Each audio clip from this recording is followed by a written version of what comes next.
Hello YouTube, I wanted to share with you my experience of retrobrighting on retro consoles. Basically, if you don't know what retrobrighting is, it's taking an old console, smothering it in peroxide, and then leaving it out in the sun. Now, living in the north of England, we don't get a lot of sun, so I'm trying to do something slightly different. This is my American Super Nintendo that I've just been picking up. As you can see, it's really quite yellow. I believe why consoles go yellow is because of the fire retardant they put into some of the plastics. Now, obviously some of the plastics don't have the fire retardant in. I'm assuming, I could be wrong, and some of them do. So as you can see, the top and bottom of this Super Nintendo is yellow. It's really quite, you can't really tell in this. I mean, obviously the difference there is quite a lot. Anyway, to get on with it, what I've actually done is fill the tub with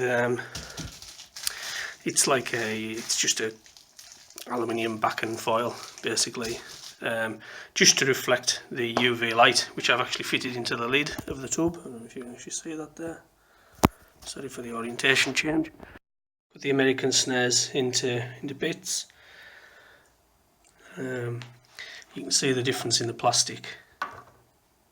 That's the colour it should be, and that's the.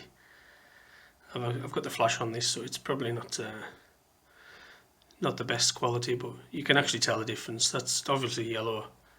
That one's grey, so, and obviously it's a bit dirty, so I'm going to give it a bit of a wash, and then I'm going to put some peroxide on it and retrobrite it.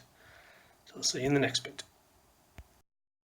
Right, now I've got the SNES all peroxided up and covered in cling film. I'll put it in for a bake and leave it for 24 hours and see what happens. Right, now these have been suitably baked.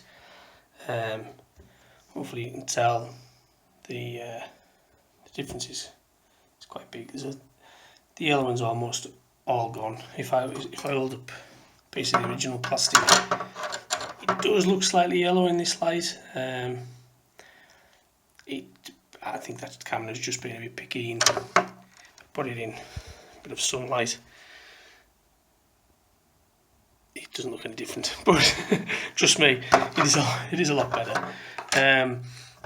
What I find interesting is once you have retrobrighted them, the insides actually look less yellow.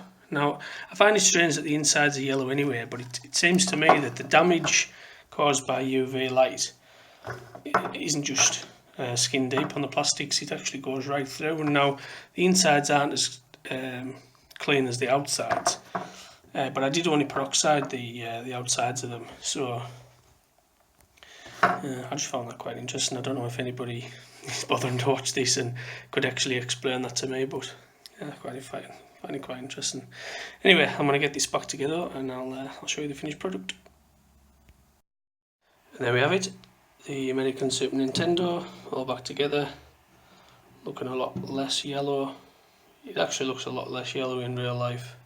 The camera isn't doing it justice, but I think it's probably because of these grey bits are so contrasting.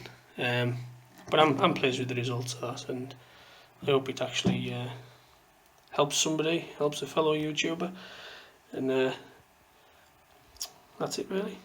Any questions, leave them in the comments. Thanks for watching.